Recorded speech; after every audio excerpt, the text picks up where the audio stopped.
ହେଇଚିରେ ପୁଅ ଗୋଟେ କଥାଟେ ଭୁଲିଗଲି ହାଣ୍ଡିଦୁଆଁ ଛକ ଉପରେ ଯାଇକି ଦେଖିଲି ଫାଷ୍ଟଫୁଡ଼୍ ମୁନା ଭାଇର ଫାଷ୍ଟଫୁଡ଼୍ ଦୋକାନ। ଆଉ ମୁନା ଭାଇ କହିଲେ ଏ ଫାଷ୍ଟଫୁଡ଼୍ ଦୋକାନ ୟୁଟ୍ୟୁବରେ ଛାଡ଼ିବା ପାଇଁ। ଭାଇଙ୍କର ରୋଲ୍ ଚାଉମିନ୍ ଏତେ ବଢ଼ିଆ, ଚାଲନ୍ତୁ ତାଙ୍କ ପାଖରୁ ବୁଝି ପ୍ରତିକ୍ରିୟା ନେବା। ବର୍ତ୍ତମାନ ମୁନା ବାବୁ ଆପଣ ଏଇଟା କ'ଣ କରୁଛନ୍ତି? ଅଣ୍ଡା ଆମଲେଟ୍। ହଁ ମୁନା ବାବୁ ତୁମେ ବର୍ତ୍ତମାନ ଅଣ୍ଡା ଆମଲେଟ୍ଟି ଭର୍ତ୍ତି କରୁଛ। ତୁମେ ଦିନକୁ କେତେ କିଲୋ ଚାଉମିନ୍ ବେପାର କରୁଛ? ହ୍ୟାଲୋ, କେତେ କିଲୋ ମୁନା ବାବୁ ଆପଣ ଚାଉମିନ୍ ବେପାର କରୁଛନ୍ତି? 2 କିଲୋ ଖଣ୍ଡେ ଯାଉଛି। ଆପଣଙ୍କର ରୋଲ୍ କେତେଟା ଯାଉଛି?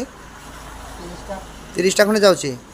ଠିକ୍ ଅଛି, ଦେଖିପାରୁଥିବେ ଆଜ୍ଞା ହାଣ୍ଡିଦୁଆଁ ଛକରେ ପୁରୁଣା ମଦ କାଉଣ୍ଟର। ଏଇଟା ଆମ ପୁରୁଣା ମଦ କାଉଣ୍ଟର ଥିଲା। ତା ସାମ୍ନାରେ ଭାଇଙ୍କର ଅଛି ଆମର ଫାଷ୍ଟଫୁଡ଼୍ ଦୋକାନ। ଭାଇ ମୁନା ଭାଇଙ୍କର ଅଛନ୍ତି।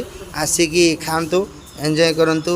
ଅଣ୍ଡା ରୋଲ୍ ତା ସାଙ୍ଗକୁ ଚାଉମିନ୍ ଦେଖିପାରୁଥିବେ। ବର୍ତ୍ତମାନ କଷ୍ଟମର ନାହାନ୍ତି, ଦୋକାନ ଏଣ୍ଡିଂ ଟାଇମ୍।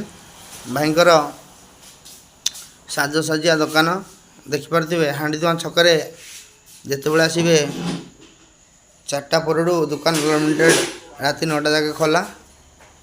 ଇଏ ହେଉଛି ମୁନା ଭାଇଙ୍କ ଦୋକାନ।